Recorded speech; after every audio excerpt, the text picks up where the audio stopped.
Now, the card we have here on the bottom is the Judgment card. Excuse me. And the Judgment card has to do with the completion of a cycle that we've been going through, the karmic lesson that we've been learning. Just like I said, there's no scary cards in the deck. They're all designed to help us break karmic cycles and patterns, to learn the lessons from any karmic experiences we've been going through so that we can rise above and beyond. I don't know if you can see it, but there's somebody on a horse, or excuse me, it's a reindeer flying over a rainbow. That may seem like a silly image, but the idea is that we have learned something. And even with these two trees here, we have moved through kind of a doorway to a more enlightened state of being. And this polar bear here has just crawled out of this cave, which is something of a womb-like symbol, where he or she has gone within to understand life and to emerge from this reborn. Right? So there's a rebirth image in this. So let's take a look at the rest of the cards in here and see. I do want to point out, though, this is grabbing me right here. Just underneath the Judgment card, we have the Sun card, which is truly the happiest card in the deck. Once we release our karmic baggage, our karmic lessons, we can move on to such a happy and joy-filled state because we're lighter, we're ascending, we're becoming closer and more connected with our truest self and our truest purpose. And there's such beauty to be had within that. So all of this is leading you towards that path of enlightenment along your way. Now, the first card we have here is the King of Stones, which is represented by horse. Horse is about travel, about movement. Now, typically, stones is the slowest suit. The King of Stones can be very slow. Be that as it may, it's about having four square. Like, if you look at their legs, they're very solidly planted on the earth. You're not going to go cow tipping for horses. You're just not going to do it. King of Stones is very, very stable energy. This King of Stones may perhaps be a Taurus, Virgo, or Capricorn in your life. It could be somebody living in that energy. This could represent a boss, a supervisor at work. It could represent you being in that type of energy, Aquarius. Something like that, right? Somebody that is kind of in that, but managing themselves, right? This could be you. This could be somebody close to you, paying the bills, taking care of the routine, the day-to-day routine. Now, I'm also seeing here this energy of reflection. This energy of reflection here. So you've been going within. You've been trying to understand life's lessons. This card is the Moon card in other decks. But it does have to do with this idea of water and air and being able to go within. Understanding yourself, understanding the mysteries of the night, understanding, developing your intuition and so on. Be on the lookout for places of deception. I'm not really feeling that there's a whole lot of that going on in this reading. If the cards were surrounded by other things, I'd be more concerned about it. I think really here it's more about understanding how your internal world is being expressed in your outside. And having a new kind of an idea for something. I feel like your intuition is guiding you into some new form of behavior. In that you're having some kind of an idea that you may get to the place of understanding that from a reflection or from a meditation standpoint. Like taking time to go within, you may have that wisdom or that insight of what you need to do to solve some kind of a problem, or to be able to, maybe not even a problem, but to move to the next level in your life. It seems like you've got your material going on, that you're coming from a stable place, your home life, your family, your job, whatever. It seems like that's very stable for you. However, that doesn't mean that we don't want growth opportunities. This could be about getting that horse, instead of standing still, you want the horse to begin moving into a new direction.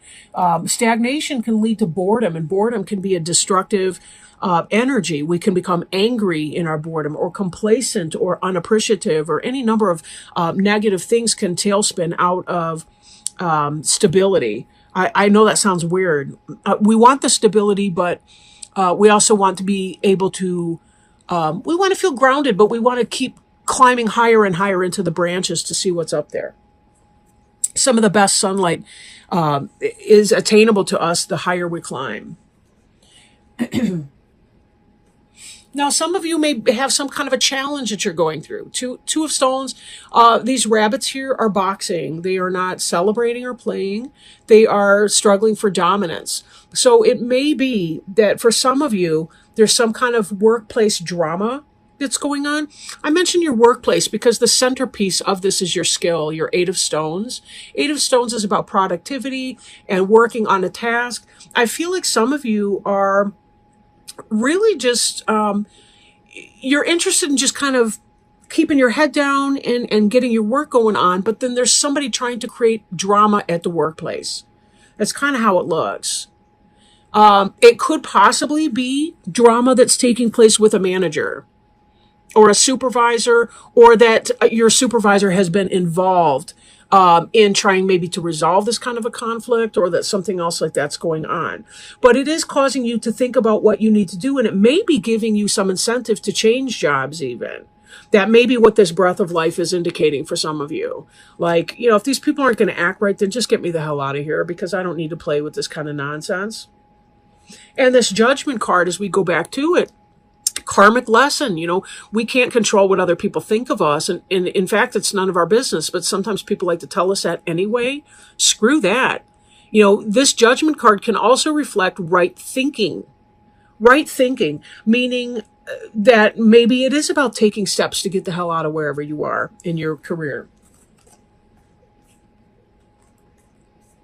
And I do feel, this is just coming in right now, like, for some of you, whatever this drama is with this Two of Stones card, it could be triggering something that has to do with a more,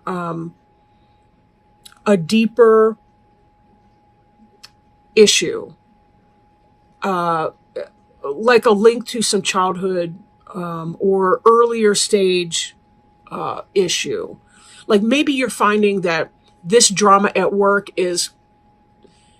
it reminds you of drama from your past that has an emotional hook. Like this stuff would not bother you half so bad if it didn't remind you of something from an earlier time in your life that actually did affect you in a negative way on a much deeper level. So that may be playing in, and that might be some of this karmic lesson that it's about overcoming and learning from. This Guardian coming up here. This Guardian is about facing our demons, facing the challenges.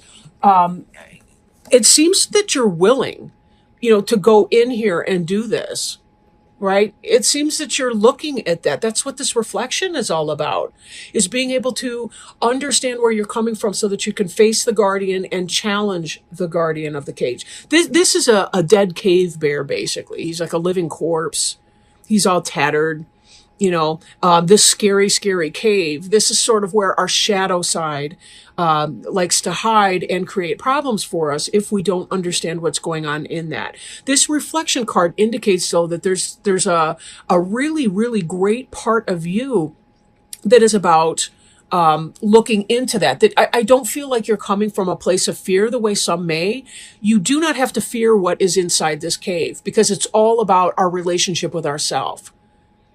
There's no monster in the closet. There's a projection of our insecurities and fear in that closet.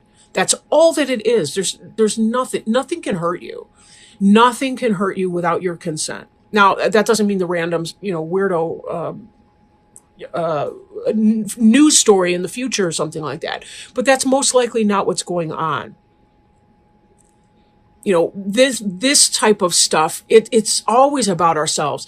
When somebody calls us a name and it hurts our feelings, it's about us allowing it to hurt our feelings because it's tying into a deeper wounding. Somebody somewhere at some place in time who was more important than this fool right now said something to us, and it actually did matter because it was probably a family member or a teacher or someone we looked up to, somebody that we actually cared about. And this fool in front of us now is triggering us.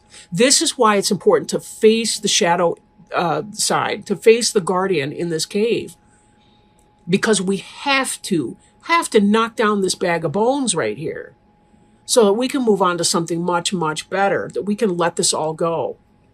Now, this seer energy, you know what's going on.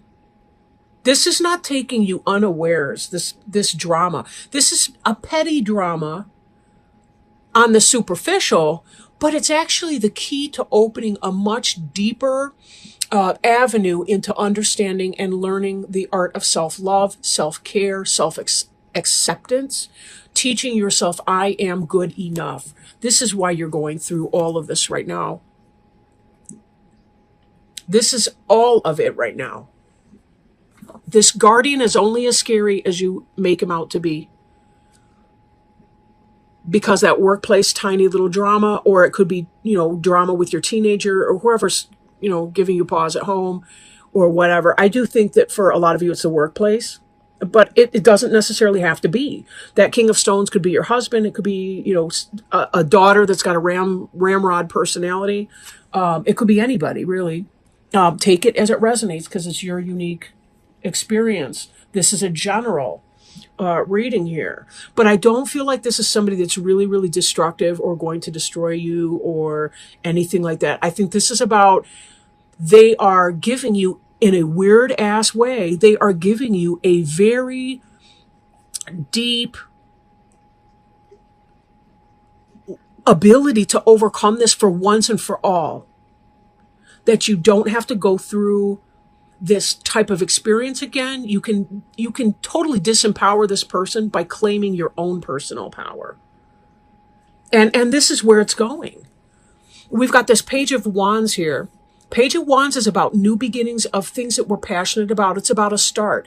But you'll notice too, look at the bottom here. We've got a stoat that's holding, I don't know if that's a baby stoat or like food, but you see these other two, they're curious, they're getting along. This is about a happy family, and this is about the beginning of new passion, right? This branch here is growing greenery on it. It's new life is coming in, and your outcome from all of this is respect. Guarding yourself, protecting yourself, you better believe it. You better be sure, yes. But it's about new start in your home, new found respect for yourself and from others to you. Sometimes when we say no, that's not okay. That's when we do hear respect from other people, even if they don't like us and even if they don't want to hear that big fat no. Sometimes that's exactly what they need to hear before they will back off. And then they're learning too, hey, she seemed so quiet. She seemed like an easy target because I'm a bully. But you know what? She said no. And sometimes big surprises come in little packages. So self-care, ladies and gentlemen, self-care. Choose your battles, but when you do, stick up for yourself. And understand that every person in our life is, in a sense, kind of like an extra in the movie of our life, or they're something about them is a part of us too. Like, how do I want to explain that? If someone outside of us, someone at our workplace is picking on us or being mean or bitchy or whatever it is that they're doing to us, they're teaching us about something important. Every person's our teacher. And usually if we dig deep enough, there's something we can relate to in someone. They're either pissing us off because we do value ourselves and therefore we need to put down the no on that, or they're teaching us about letting go of valuing people's opinions who are ultimately not important. Like they're very tiny extras in the movie of our life and they don't play any kind of a key role. And as such, we don't need to give them the kind of power that enables their lousy comments or whatever to hurt us deeply. Now, I am shuffling these cards to have one other piece of wisdom that we can take with us today. It is the Animal Wise Tarot by Ted Andrews. And it seems that this is just based on the previous parts of the reading, this just seems like it's spot on. Reclaiming power and fruits of labor. The jaguar is also known as a panther. Related to the leopard family of large cats, it is even more powerful. An animal of great mysticism and significance, jaguar's appearance reflects a time of reclaiming our own power. Whether it was lost, stolen, or broken, there is arising a time to claim our power and express it again, even more strongly and solidly than if we had not lost it in the first place. We will now be able to enjoy the fruits of our labors. The jaguar, like most large cats, is a stalker who will patiently wait until its prey is close enough to strike strong and hard. When jaguar appears, our patience is about to be rewarded, but we must strike when the opportunity presents itself. The jaguar's strike has great power and it will often bite through the temporal lobe of its prey. They have even been known to shear off the heads of other animals with a single swipe of their claws. Because of this, when jaguar appears, we should trust in our own instincts and not those of others to know how best to attack. Because jaguar stalk, it is important when this animal appears not to let others know of our plans. Otherwise, the opportunity to reclaim what is rightfully ours might be missed. The jaguar is endowed with great magic and ability. This cat can climb, run, and even swim better than the tiger. Because it functions so well in so many environments, the jaguar is a symbol of mastery over dimensions in which others cannot survive. Its appearance heralds good opportunities from various directions. Our efforts and patience are about to be rewarded in far greater ways than we had anticipated. This is a time of reclaiming our power, of reclaiming what was lost, giving us the ability to go beyond what has been imagined. If we pursue the opportunities with discipline and control, we are bestowed with the blessings of the hero's quest, and the promise of the return to the hero's path will manifest within our life. I will read the reverse here. The Arawak people say that everything has jaguar, that nothing can exist without it. Stories abound of revenge, abductions, and even great cures through the use of jaguar power. If jaguar is in reverse, we may need to be cautious about others stealing our power or our opportunities. We may be letting others know of our plans and intentions and thus giving away our strengths and possibilities before we get a chance to act upon them. Remember that jaguar stalks silently. The time to discuss plans or possibilities with others is after we have captured the prize. Jaguar in reverse can imply situations around us are not what they appear to be, or we may be disappointed with the results of our efforts at this time. The jealousy of others or ourselves may be undermining our efforts. Our own insecurities and timidness about acting when the opportunity presents itself may be hindering us. Some questions to ask. Are we acting too aggressively in our undertakings? Are we responding too intensely?